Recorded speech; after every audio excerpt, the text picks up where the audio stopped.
Alright, so we got my cam position sensor here, and as you guys can see, it's pretty damn grody. So I've been sitting here trying to clean it up. Apparently I missed a couple of spots. Trying to clean it up with the cover on, and now I just went ahead and put in the DriftMotion cam position sensor magnet, which is supposed to be a 30% increase in honestly whatever it's supposed to do. I guess the output, right? So you just literally drop it in right there and it's super stable. It stays. So if anyone's trying to do this mod, it's a extremely easy mod. Just make sure you start kind of cleaning this thing up the best you can before you put it back in the car. Super duper easy. And now we'll just put the cover back on and the 3 bolts. We've got the cover back on, cleaned it up. Looks like it's suitable to go back in. Can't wait to see what it does. Alright, so after the CPS magnet that we bought, I've also got this DriftMotion solid, well, relatively solid. I believe those are actually polyurethane bushings in there.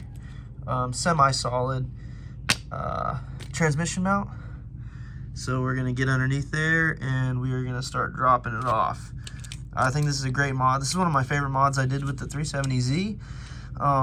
It just stiffens up the whole drivetrain, and that's really what I love whenever I'm throwing it around gears and just having a good time with the car. So I'm not gonna actually show you guys how to do it. I'm just gonna show you what to do. It's pretty self-explanatory. See those 2 bolts there? There's 2 bolts right there, and then also on the other side that need to come off. And then those 4 middle bolts, 1, 2, 3, 4, those will all come off, and you can just swap out the mount.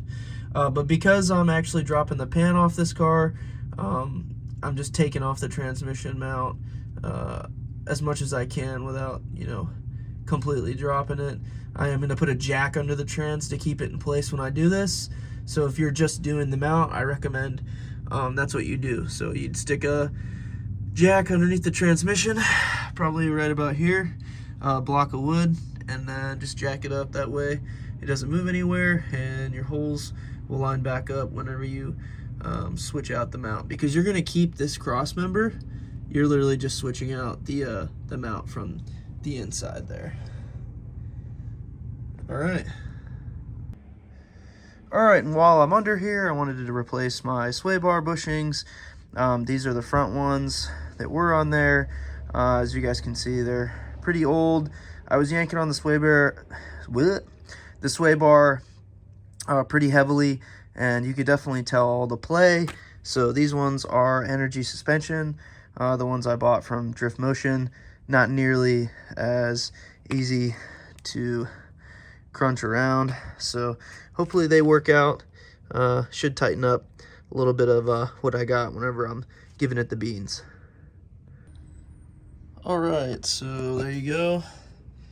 There's the new sway bar bushing.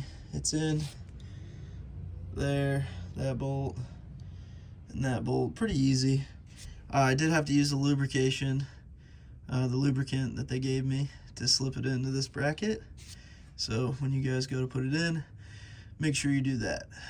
Alrighty. You have to do the other side, which is a lot harder. There's just the down. Well, you see it.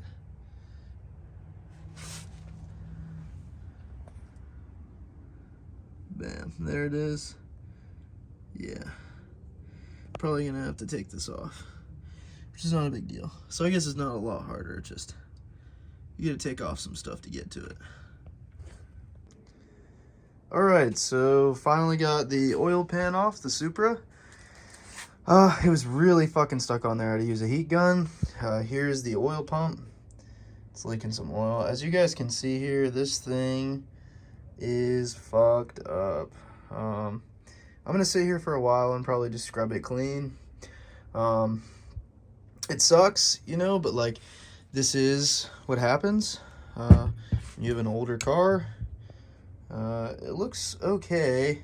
It's just extremely dirty and scorned. I'm gonna make sure I clean it up really well, make it look brand new. I'm in no rush to get this back together. I'm not gonna rush the process because unfortunately, the last time I did this, I rolled new bearings in there. I do have to do at least one cylinder. Roll new bearings onto the rod cap bearings, specifically the number 5 or the number 3, and I believe that's actually one that I may have replaced. It lasted about 1,000 miles, and I think it's because it wasn't getting enough oil because this thing. So as you guys can see here, we've got the Arizona Performance pipe that we're gonna put on. It's much thicker. You guys see here, it's much thicker. So looking forward to that. And then also the oil pump spring that you take this little bolt out and then you slide this in there. It's supposed to have a lot more tension. So yeah, and then we're gonna clean inside the engine the best we can. Just try to free it up. Same thing with the oil pan, which was something I didn't do the last time, which shame on me for not doing that. But now we're definitely gonna do it. So thanks. All right, and here we are after a good cleaning. I've got the Arizona Performance pipe installed. It's looking good. It's nice and sturdy. There was a couple little spots that I didn't get, just real small, like right there you can see. But generally speaking, I cleaned the hell out of it. So I think that's good. I think it looks good. I'm gonna wipe down this screen just a little tiny bit more. And also I did install the spring in there. So hopefully that improves oil pressure, low RPM pressure. I still have to switch this out, still inside the block. This little China. But yeah, man, what a world of difference. Just a little bit of time with, you know, implements makes a difference. Huge difference. There's the old pipe. You can see the difference in thickness. It's pretty substantial. Oh, got some oil on it again. But yeah, hopefully this improves oiling performance. We'll see what happens. Alright, so here we are. I've got the oil squirters and the old banjo bolts, if that'll focus. The old banjo bolts out. So there's the old ones, and then of course I've got my new ones here from DriftMotion. Much cleaner. In the event that there was any dirt or grime inside these, which I'm sure there was, not allowing good clean oil to pass through into these oil squirters, then you know that's kind of the situation we're into. So this is one that I actually just recently cleaned. You see on the inside it looks pretty good. And then I believe this is one that I haven't cleaned yet. So if you look, I mean, you can't even tell. Look how dark that is. Look how dark. Let me see if we can do a side by side. The light's not exactly the best. Yeah, I don't think so. Okay, but anyways, very clean. Oh wait, you can from this side. Okay, so that's a pretty dang clean one. And then there's the dirty one. There you go. You see the difference? So cleaning those up, getting them ready to put it back on in the good. So these banjo bolts hopefully will be, and I believe that they're exactly the same. I got these from DriftMotion. The guys on the forum did definitely recommend replace these. That is something I also didn't do the last time we rolled bearings into this car. And I do have the other bearings. I suppose I could show you guys. I'm gonna wait, but I will show you guys this. So the last time we dropped the oil pan, I got to get all this gasket off. I wish I could have shown you guys the before, but this is extremely clean in comparison to when I first opened it up. Like, it was insane, the amount of dirt. Like, This is not even all the rags, but I'm talking like tons of that grody-ness was on the bottom, right? Now, here's a theory that I have. Okay, in addition to the new turbo, right? In addition to the new bearings, right? If my Supra was in oil starvation already based on the oil pipe, right, that I just upgraded, the oil pump spring, right, and then the fact that I stuck my hand inside this, remember, because I didn't take the oil pan the whole way off the last time I did bearings, I just turned it sideways, and I pulled up a lot of the dirt and the grime that was in here and tried to fish it out. I think that it actually brought a lot of it up that I was not able to get out, and it actually cycled its way through the engine, probably causing even more starvation, which led to the number 3 and the number 5 rod bearings to actually go bad extremely fast. And honestly, that's on me. But I looked it up, and I'll go ahead and post a picture on the screen from the actual book of basically what common bearing failures look like. Should see it right there. And if you guys can see, the bearings that I'm going to show you guys probably tomorrow, if I get around to it. If I don't, I'm sorry. I'll just go ahead and circle it on the screen, what they look like. But it's fatigue and oil starvation. Fatigue and oil starvation. So I just think that since these cars are known for oil starvation, right, that it was a combination of that, dirtiness, right, me kind of stirring up the dirt, per se, from the base of the oil pan, and then, of course, the new turbo, right? We went from an old poo-poo turbo that was definitely fucked to a new good, you know, DriftMotion turbo, like big turbo. Well, not big, but, you know, bigger. I think that's kind of what led to the issues that we ran into, where, you know, it already started knocking again. So hopefully this is the last time I'm going to do this. I'm being very thorough about cleaning these out. So hopefully this is the last time I'm going to do this.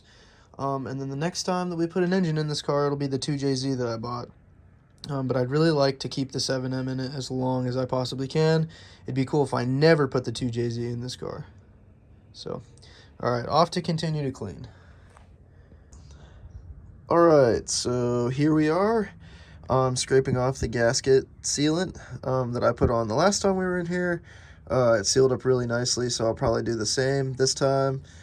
Seal it up as much as I possibly can. I still have to take off this motor mount off the engine block. This motor mount off the engine block.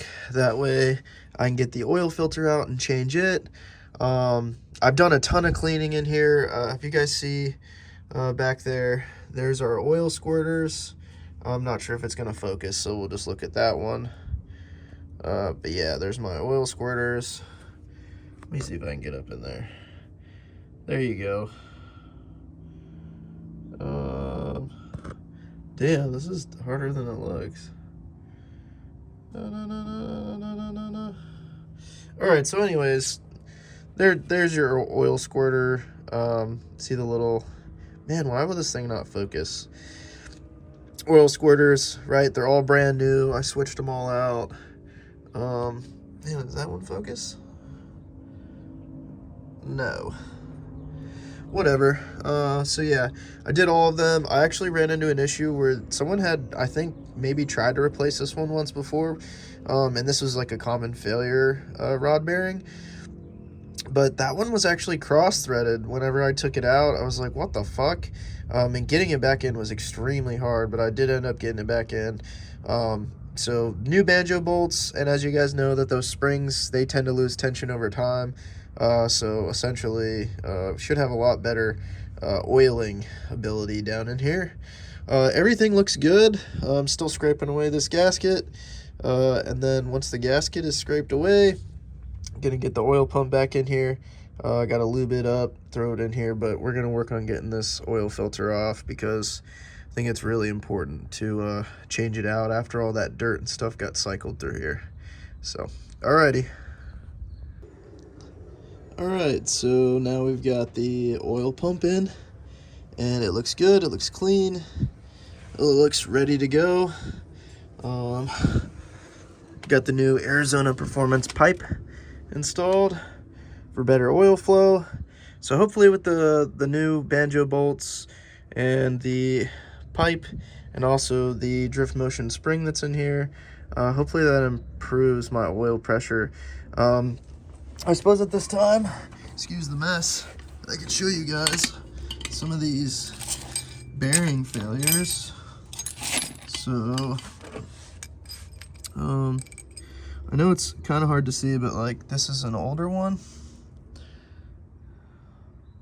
If you see that, it's one of the old ones. I could tell it was already starting to go bad. So I just went ahead and pulled it out. Here's one of the newer ones that I installed. As you can see, there's some wear on it. And again, that was because of oil failure or fatigue. Should not have those marks in there.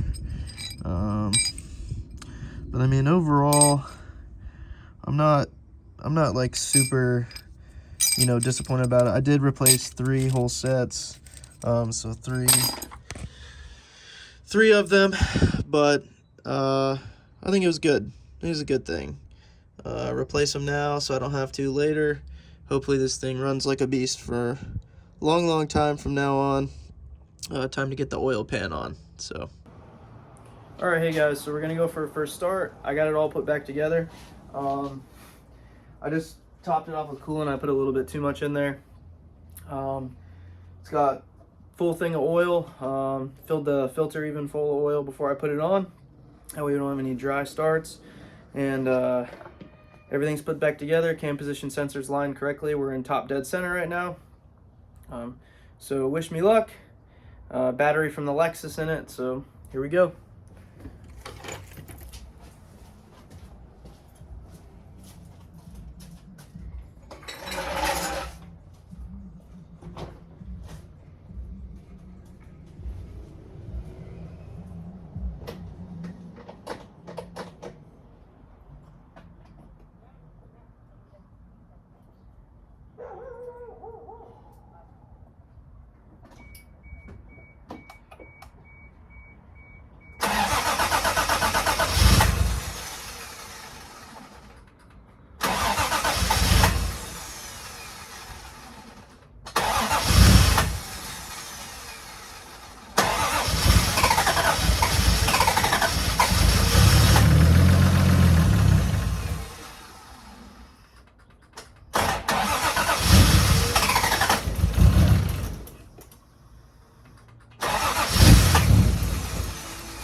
So far, so good.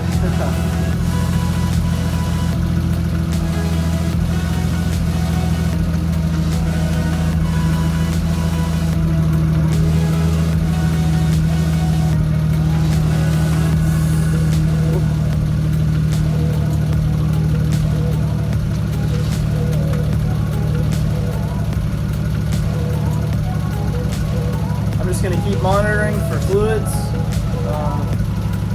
Really just keep monitoring for anything that's kind of abnormal. We'll let it heat up. Really nervous. We'll see how it goes. I'm going to go check the oil pressure real quick. You guys want to come with me? Alright, so we do have a check engine light, but that pressure is very high, which is awesome. I'm just going to let it run for a while, kind of do its thing. I'm not going to try messing with it at all. I'll check on that check engine light eventually. Here after a bit, I see my gas gauge is a little low. I'm hoping that that's because the car is at an angle. But we're gonna keep letting it get warmed up and see what's up. Hopefully that pressure maintains. That's awesome. Alright guys, so here's the verdict. Even at an idle, oil pressure is that high, and previously, you guys remember, oil pressure would drop way down by 0. So we're doing good. That's even like after like 6 or 7, maybe 8 pulls. So that's fucking awesome. I'm super excited. I think it's gonna hold up well. I got some valve train noise, and I think that that's what I'm hearing. But the rod knock is gone. The bearings have been replaced, so we can start working on cosmetics and cleaning up the engine bay and making it look a lot better and making it look good. Thanks for watching.